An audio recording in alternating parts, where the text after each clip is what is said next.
जो हम कर रहे हैं गणित आओ करे और सीखे, जो कि कक्षा 6 से 8 के बच्चों के लिए गणित की वर्कबुक है, जिसमें गणित का सारा बेसिक दे रखा है।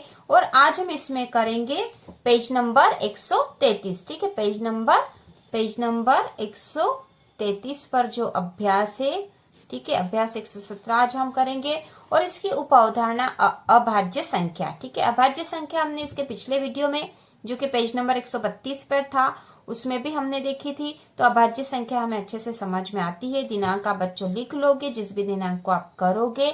और इसी तरह की और वीडियो देखने के लिए चैनल को सब्सक्राइब कीजिए। तो यहाँ पे उप अवधारणा दे रखी है अभाज्य संख्या। तो अभाज्य संख्या वे संख्या होती है जो स्वयं के अलावा और किसी संख्या से विभाजित नहीं होती। इनके दो ही गुणनखंड होते हैं, एक और वह स्वयं संख्या। ठीक है, ये हमने पिछले वीडियो में भी समझ लिया था। ठीक है, एक और स्वयं वह संख्या, ये दो ही उसके गुणनखंड होते हैं। तो यह अभाज्य संख्या होती है। तो अभाज्य संख्या वे संख्या होती है जो एक और उस स्वयं संख्या के अलावा और किसी से विभाजित नहीं होती। तो यहाँ पर अभाज्य संख्या दे रखी है। ठीक है, यहाँ पर तालिका दे रखी है। सबसे पहले उपरोक्त तालिका में दी गई संख्याओं में से अभाज्य संख्याओं पर घेरा बनाना है हमें। ठीक है, अभाज्य संख्याओं पर घेरा बनाना है। तो हमने अभाज्य संख्या पिछले वीडियो में देखी थी बच्चों। यदि आपने वो नहीं देखा हो तो चैनल की प्लेलिस्ट पर जाकर पेज नंबर 132 देख लीजिए, जिससे आपको सम संख्या, विषम संख्या और अभाज्य संख्या अच्छे से समझ में आ जाएगी। तो हमने यहाँ पे भी समझ लिया है कि अभाज्य संख्या किसे कहते हैं। ठीक है, तो अभाज्य संख्याओं यहाँ पर तालिका में हम छाट लेते। सबसे छोटी जो अभाज्य संख्या वो होती 2। ठीक है, तो 2 अभाज्य संख्या, क्योंकि इसमें और किसी का भाग नहीं जाता है। इसके बाद आएगी 3, क्योंकि 3 में 1 और 3 के अलावा और किसी का भाग नहीं जाएगा। 8 नहीं आएगी, क्योंकि 8 जो है 2 से विभाजित हो जाता है, 4 से भी हो जाता है, 10 भी हो जाता है विभाजित 2 से, 5 से। ठीक है, जो 5 है अभाज्य संख्या है, क्योंकि यह और किसी से विभाजित नहीं होती। 16 नहीं है, 15 भी नहीं है। 13 अभाज्य संख्या है, क्योंकि और किसी से विभाजित नहीं होती। अब आएगी 59 भी अभाज्य संख्या है। 99 नहीं आएगी, क्योंकि 11 से विभाजित हो जाती, 9 से भी विभाजित हो जाएगी।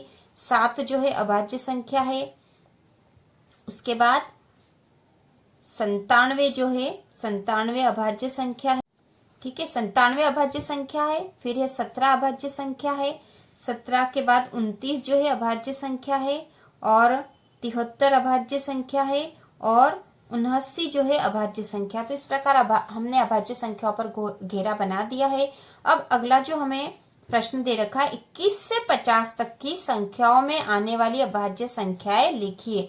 तो हमें 21 से 50 तक की संख्याओं में आने वाली अभाज्य संख्या लिखना है।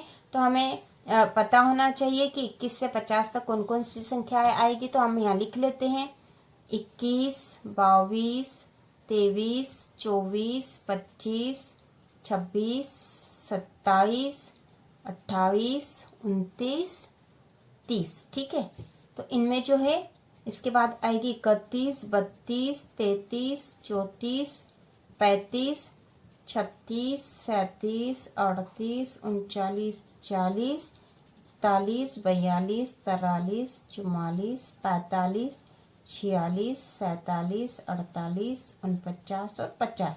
तो 21 से 50 तक की संख्याओं में आने वाली अभाज्य संख्या हमें यहाँ लिखना है। तो 21 से 50 तक की संख्या हमने लिख ली। अब हम इनमें से अभाज्य संख्याएं छाट लेंगे। तो यहाँ पर अभाज्य संख्या है 23, 23 के बाद है 29।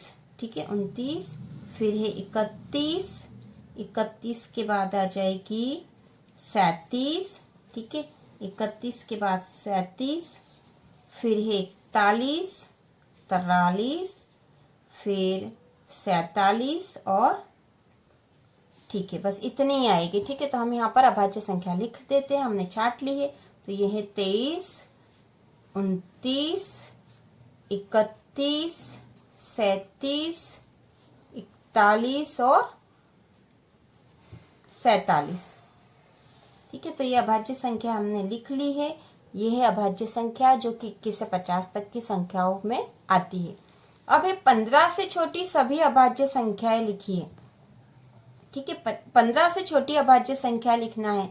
तो 15 तक की हमें गिनती पता होना चाहिए। ठीक है, तो 15 से छोटी में आ जाएगी 1, 2, 3 4 5 6 7 8 9 10 11 12 13 14 और 15। ठीक है, तो 15 से छोटी मतलब 15 से कम वाली कोई अभाज्य संख्या है वो हमें यहाँ लिखना है। ठीक है, तो 15 से छोटी में सबसे छोटी अभाज्य संख्या 2 होती है। ठीक है, 1 को अभाज्य संख्या नहीं माना जाता है। ठीक है, सबसे छोटी अभाज्य संख्या 2 अभाज्य है, 3 भी अभाज्य है, 5 भी अभाज्य है, 7 भी अभाज्य है। ठीक है, 7 के बाद जो है 11 अभाज्य है, 13 अभाज्य है। तो ये हमने छाट के अब हम लिख देते हैं, हमने छाट ली है। तो 15 से छोटी अभाज्य संख्याओं में आ जाएगी 2 3 5 7 11 13। ठीक है, तो ये हो गई 15 से छोटी अभाज्य संख्या है। अब आगे जो प्रश्न है, 51 से 100 के बीच की संख्याओं में से कोई 5 अभाज्य संख्या लिखिए। कोई 5 में 51 से 100 के बीच की कोई 5 अभाज्य संख्या लिखनी है तो हम लिख सकते हैं आसानी से। 51 के बाद आता 52 जो कि भाज्य है, उसके बाद आएगी 53 जो अभाज्य संख्या है, 53 के बाद 54 55 56 57 58 और 59 जो अभाज्य संख्या है। फिर 61 अभाज्य है, 61 के बाद 67 अभाज्य संख्या है, फिर 71 अभाज्य संख्या है, फिर 73 अभाज्य संख्या है। तो इस प्रकार हमें कोई 5 अभाज्य संख्या लिखनी थी तो हमने लिख ली है। ठीक है, आप कोई सी भी 5 लिख सकते हो उसमें से। तो इस प्रकार हमने जो पेज नंबर जो 133 का अभ्यास है पूरा कर लिया है। आपको समझ में आ गया होगा।